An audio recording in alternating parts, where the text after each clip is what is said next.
Iniimbestigahan na rin ang Department of Justice sa magkapatid na Senador Mark at Camille Villar. Gayon din ang kanilang inang si dating Senadora Cynthia Villar. Lumalabas kasi sa investigasyon ng DOJ na abot sa 18 bilyong pisong halaga ng mga proyekto sa Las Piñas ay na-award sa isa nilang kamag-anak na kontratista. Sinusubukan pa namin makuha ang panig ng mga Villar. At may unang balita, si Salima Refran. Department of Public Works and Highways Secretary si Senador Mark Villar mula 2016 hanggang 2021, Administrasyong Duterte. Sabi ngayon ni Justice Secretary Jesus Crispin Remulla, mula daw noong panahong yon, nakuha ng pinsan niya ang mga kontrata sa infrastructure project sa Las Piñas, ang baluarte ng kanyang pamilya. Because of that prohibited interest with his cousin being the contractor in Las Piñas. Mga sir, gano'ng karami? 18 billion worth of projects.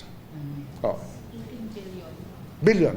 18.5 ang sabi sa report. But we have to flesh it out. Sabi ni Remulla, hindi lang daw flood control projects ang nakuha ng pinsan ni Villar. Lahat ng klaseng project yan. Whatever, ano man maisip mo, yun na yun. Kasama yan, lahat, in the menu. From school buildings to roads to asphalt overlay to revetments, lahat yan kasama yan. Dahil dito, iniimbestigahan siya ngayon ng Department of Justice. And also a senator, ano yan kasama yan sa relationship na hindi dapat nangyayari. Di ba? When you vote for a budget, kasama ka na ron. When you participate in the budgeting process, kasama ka na ron.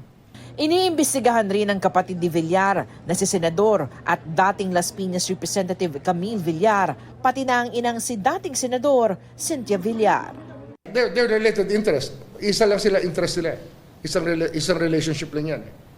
Diba? Isang family lang yan. From Cynthia to the contractor is third degree.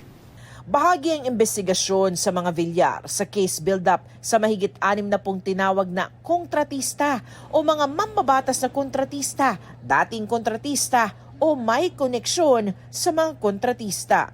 Everybody knows about it in Congress that many of their colleagues are contractors also.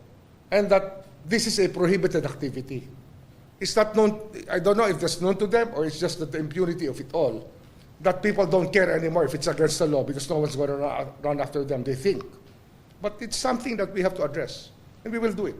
Sinusubukan ng GMA Integrated News na makuha ang panig ng mga Villar. Samantala, inulat rin ni Remulla na aabot na sa 200 ang mga personalidad na sangkot sa mga maanumalyang flood control projects. Una raw paharapin sa mga reklamo ang mga malilinaw na paglabag sa batas tulad ng ghost projects. Ito ang unang balita sa Salima Refran para sa GMA Integrated News. Kapuso, huwag magpapahuli sa latest news and updates. Mag-iuna ka sa balita at mag-subscribe sa YouTube channel ng GMA Integrated News.